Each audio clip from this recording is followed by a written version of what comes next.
Si tu souhaites automatiser l'affichage des dates sur une période bien précise, en l'occurrence ici du 5 au 11 mai 2025, ne fais surtout pas comme ça, tu risques d'y perdre un temps précieux.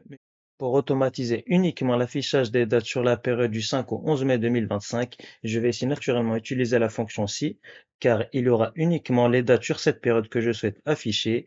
Il faudra donc que la valeur de la ligne soit inférieure ou égale au nombre de jours qu'il y a sur la période. Je vais donc ici utiliser la fonction ligne et je vais prendre comme référence la première ligne de ma feuille Excel. Donc ici, la cellule C1, je referme ma fonction ligne et qui devra être inférieure ou égale au nombre de jours qu'il y a sur la période, donc 11 mai 2025, mois.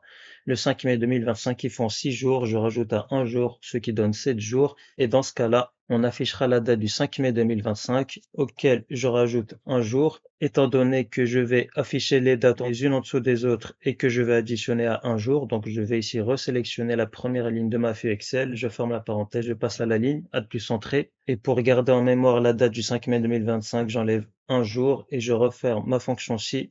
Et juste avant de cliquer et glisser, je vais ici figer ma cellule C5 F4 fonction plus F4 ainsi que cette période F4 fonction plus F4. Je vais quand même bien afficher ma formule à plus entrée. Je repasse ça sur la deuxième ligne, point virgule. Et dans le cas contraire, si la valeur de la ligne est strictement supérieure au nombre de jours sur la période, donc dans ce cas-là, je voudrais un résultat vide, j'ouvre les guillemets, je ferme les guillemets, je ferme la parenthèse, je valide et je clique et glisse. Par exemple ici jusqu'à la 20e ligne et j'aurai très précisément les dates allant du 5 au 11 mai 2025 et si je souhaite aller du 5 au 13 mai, je n'aurai plus qu'à mettre 13 mai ici, je valide et j'aurai très exactement les dates du 5 au 13 mai 2025 et je peux en parallèle automatiser l'affichage des bordures sur ce tableau. Et donc si ce tutoriel t'a plu, écris-moi en commentaire ligne et je veillerai à réaliser d'autres tutoriels de ce format. Et n'hésite également pas à liker ce contenu et à t'abonner à ma chaîne. Et si tu souhaites performer sur Excel, j'ai réalisé une formation qui te permettra d'atteindre un niveau avancé en quelques semaines. Le lien est dans ma bio.